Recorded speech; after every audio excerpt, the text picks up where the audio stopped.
Assalamu alaikum wa rahmatullahi wa barakatuh. Once again, as we welcome you back to the 55th National Conference of the African National Congress. Salam Media coming to you live on the various platforms of Salam Media, on the YouTube channels, on our online channels, and also on Facebook. And we are talking to a number of people. We're talking to delegates. We are talking to people that matter within the African National Congress. And for me, someone that really matters, an absolute pleasure, Fasiha Hassan. Fasiha, assalamu alaikum wa rahmatullahi wa barakatuh. Wa alaikum salam. Thank you so much for having me. Yes, Fasiha, the last interaction we had was at the Palestine, at the demonstration. I think that was the last you and I spoke. But wonderful seeing you at this forum. And obviously, I know you're playing an absolutely important, a critical role at the conference. Yeah, no, we full into it. I don't know if everyone at home can see how tired we are, not sleeping and running around. But we're in day 2 of our National Congress. It's meant to be a 4 or 5 day Congress. We're getting into the critical parts now where we're going to be formalizing the nominations. But more important to that actually is we're about to enter into our policy discussions.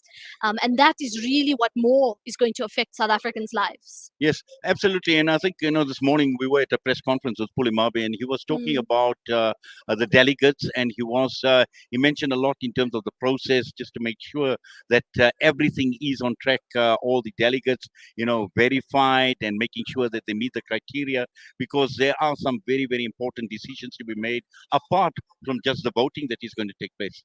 Yeah. So for those at home who may not know, we have over 4,600 voting delegates. It's actually more than that. I'll need to get the exact amount. And each one of those people, we need to, number one, prove they're from the province, that they are the one who's been elected to represent their branch at Congress. And like it is with any huge amount of people, it takes some time to verify. And that's why later this afternoon, we'll be adopting the credentials. Also, why it's important to adopt credentials is we're confirming who can vote, who can't vote, who's in the room. And very often you'll see conferences are actually won very early on at a credentials level. And that's why it's such a hot topic, because if you get a fair process in the credentials, it means you have a fair process in theory at the voting booth. Yes, and just looking from the delegates' perspective, what is the mood like? Because I know as media, sometimes we're not privy to the closed sessions, but what is the mood like amongst the delegates? I think everybody is excited. We don't meet so often, and like everybody else, we had COVID. We didn't see each other for what would have been an NGC, etc. So it's the first time in a while that we're meeting. So that's been really nice to see people from all over the country that we haven't seen in a long time. But I think delegates are very eager to get their hands dirty in a way that policy discussion. We know the country is in crisis, whether you look at load shedding, whether you look at crime, you name it, it's a problem. And delegates so much more are now starting to say, well, we need to do what's right for the country. We need to do what's right for our people. And for me, it goes beyond just voting. Of course, that's a primary element, but it's more important that we get our economic policy right. It's more important that our social development is correct.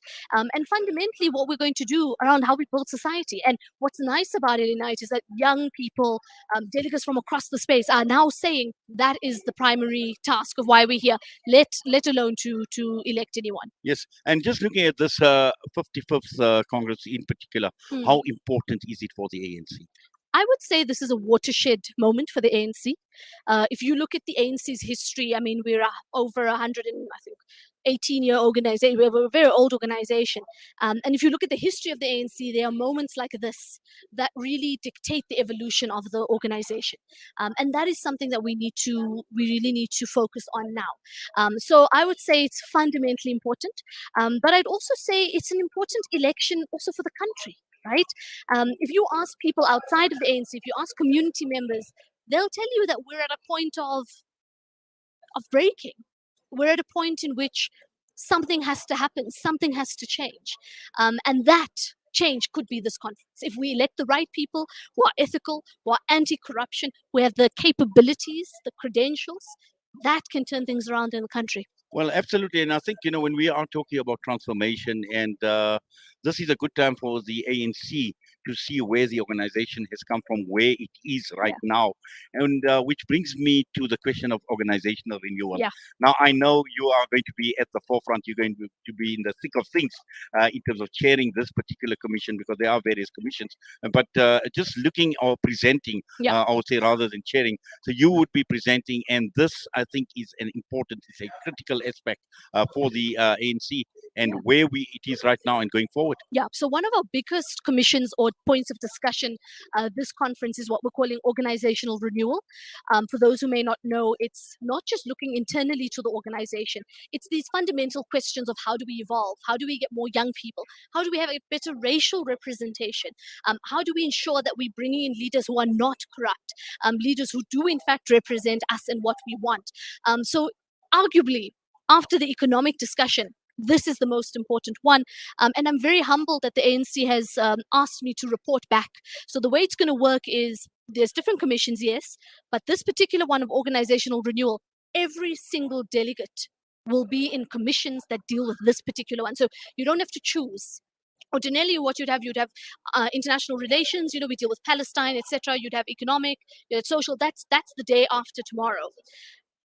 What we're going to do today and tomorrow is all 4,600 or 4,700 people between the 18 different commissions, all of us will be discussing organizational renewal. And that shows you how important it is for the organization, but also for our delegates, because we want to hear what our people are saying. So often people think that the ANC is detached, but this is a perfect example of communities who want to be involved in the ANC, people like yourself and myself who are here, who are going to say, this is what's happening in my community. There's sewerage running in the streets. We have an issue of kidnapping in our community. Let's talk about that. What are we going to do about it, etc., etc. And that's why this particular discussion is important. Yes, and also I think looking at yourself, for instance, and I know you're going to be you're wearing two hats. You're a woman, and also you a young person as well. And looking at the structures of the ANC, for instance, the ANC Women's League. Sure. When you look at the Youth League, and in terms of this organizational renewal that we speak about, how is that actually going to play out going forward? Because we know that we don't have the Youth League anymore. We don't have the Women's League, and it's going to be interesting to see how the ANC adapts or works its way around these issues. Yeah. So first thing is, you're quite right. We have what we call appointed task teams. We need to sit elective congresses for both the Women's League and the Youth League so that they are a true legitimate voice of young people or of women. But a few things on that. The one is the constitutional amendments, which is also going to be fundamental this conference. We are looking at officially in writing saying that we must have a gender parity of 50-50. That means in any elected structure, you must have 50% women, 50% men. We are also going to be pushing a similar thing for youth. We're looking on the constitutional amendment, it says 25%. We would like to push that up to a higher percentage to also say in any elected structure, a certain percentage of us must be young people. Now, let me also say, it's not enough to just be young, and it's not enough to just be women. All of that is predicated on the fact that you have the capacity. All of that is predicated on the fact that you have credentials and that you've proven yourself. So I thought it's important to say it. We're not just saying any young person or no, you must have proved your capability to lead. Well, certainly. And also, I think just going forward in terms of building that leadership capacity, this is absolutely critical for the ANC, because I think, you'll find that, looking at the structures of the ANC at this point in time, looking at the top six, looking at even many on the NEC, for instance, are people that have obviously been with the ANC, they've grown with the ANC for a very, very long time, and getting in new blood. And you don't want to end up in a situation where you are sitting with a leadership vacuum. Yeah. And I think that is a major concern of yours. Exactly. So what we're talking about is what we're calling generational mix.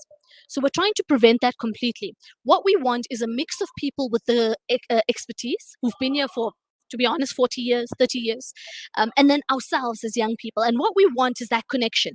So we're going to come in with the energy, the fresh ideas, the new thinking, but we're also going to have the older generation who's tried and tested, who knows what works or it doesn't work, but also people who are very well respected in society, or veterans, etc. And that's why when we talk about generational mix, a true reflection of that is having representations from all the different generations that say, right, now we are a true reflection of South African society.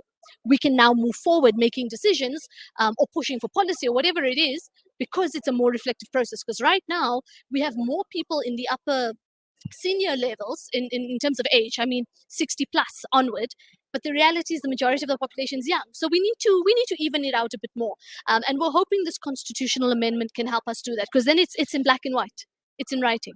Is it of concern that there are, young people actually moving away from politics, and apathy on the part of young people. They don't want to participate. And we know there are many reasons. Youth unemployment is one of the issue. We find many graduates that are unemployed. And there's just this general lack of interest, for want of a better term, Fasiha. I think a lot of young people are giving up on the system. And this is not just an ANC problem, right? This is a problem across all political parties. And we're seeing it even at the voter station, like beyond the ANC. We have much fewer young people who are registered to vote. And of those young people who are registered to vote, majority of young people are not voting at all. And so what that is showing us, and we should be very alive to it as activists, as politicians, as elected representatives, that young people are checking out of the democratic project. And that is extremely dangerous because it means that you've got young people who don't feel like they have a space to air their grievances, to be a part of something bigger. And like I keep saying, this is not an ANC issue. This is a societal issue. If you have millions of young people who are twiddling their thumbs without a job, without opportunity, you are asking for a crisis. And therein lies something that we need to do much more. And that is, number one, structurally change how we do our political system. We can all agree there are problems. But we also have to understand that I don't think young people are fully apathetic. I think young people are very political in that they understand what's happening in the country. They're just very angry. And they're very disillusioned and disappointed. Exactly. Yes. And that's something that for me is very, it really affects me because I'm also a young person. And I see those things and entering into a space that is like an uphill battle. You know, it's not easy to be in politics generally. Now you add on to that, I'm a woman, I'm young, I'm Muslim. There's so many different elements that we have to overcome. And for me, it's about opening up the space to more and more young people. And that's why if we can fix some of these structural things, not just in the ANC, in the country, it means we open up more space for young people to take their rightful place. Is this going to be a matter that's going to be looked at this conference? Yes, we are. If I can tell you how much we are organizing and preparing for this, we're going to really fight for constitutional amendment for more young people. But more than that, we want young people at the decision-making table. We want young people to say, these are the solutions that we see to youth unemployment. This is the parts of the economy we think we need to grow. This is what we want in higher education. This is what we want in basic education. I mean, all of these things are industries that leave much to be desired. And there's a huge need for us as young people to get involved. And maybe just to add, Inayet, beyond just politics. So many people think that to make a difference, you have to be a member of a political party or you have to be in active politics. You can be an accountant. You can be a lawyer, you can be an engineer, a doctor. Find a way to contribute to your community. You don't have to join a political party, but find a way to engage in your society. Go and coach a local soccer team on a Saturday morning. Go and tutor young kids in an underprivileged school. Find something to do. And more importantly, that's our Islam. Our Islam teaches us to not be this community that's only us and we only look after ourselves. We must look after the general society. And we do that as Muslims as our first responsibility. Exactly. And just one more thing, and I know you're passionate about the Palestinian cause. Of course. And there was an issue that obviously when one looks at the last conference, there were resolutions that were adopted with regard to Palestine at the last conference. And I'm not too sure this time around. We'll just have to wait and see what international relations come up with.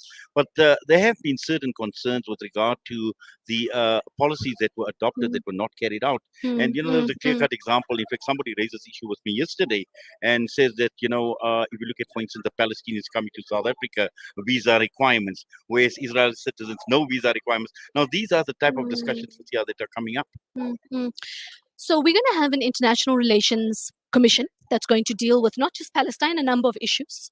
And we have a team from the Palestinian lobby, people we know, who are actually already invited as civil society. And we are going to be pushing a very strong line of boycott, divest, and sanction. But important to this, and I think you mentioned it, the ANC is very good at supporting Palestine on paper.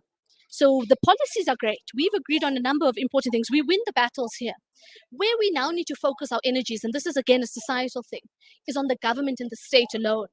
Because we're not able to translate it from the commission that's going to sit here into state policy. And another problem of that, and we must be open and honest about it, is the Zionist lobby. The Zionist lobby works extremely hard. They may not be able to infiltrate the ANC, but they're working extremely hard in different spaces in society to undermine those efforts. And that's something that we have to be alive to, and it's something we have to outmaneuver them. And it's also very important for us to understand how structural this is. many people may not know this, but South Africa is viewed in the diplomatic community as a very well-respected country. We overcame apartheid. There was no civil war. It was a negotiated settlement. And if South Africa does, in fact, sanction Israel, it will be a game changer in the world. And that is why the Zionist lobby pours so much resources and so much effort into countering what we're doing. And we must also meet them then in proverbially punch for punch. Well, Fasiha, I know you've got a lot of hard work ahead of you, a lot of long hours to push from now until Tuesday. And we always do appreciate you taking time out and being part and parcel of our broadcast here at the Johannesburg Expo Center. But all the best to you, inshallah. Thank you. Assalamu alaikum. Wa alaikum salam. Thank you. Fasiha Hassan with us this afternoon, and we've got a lot more coverage coming to you live out of our makeshift studios here at Nasrec this afternoon. Stay with us.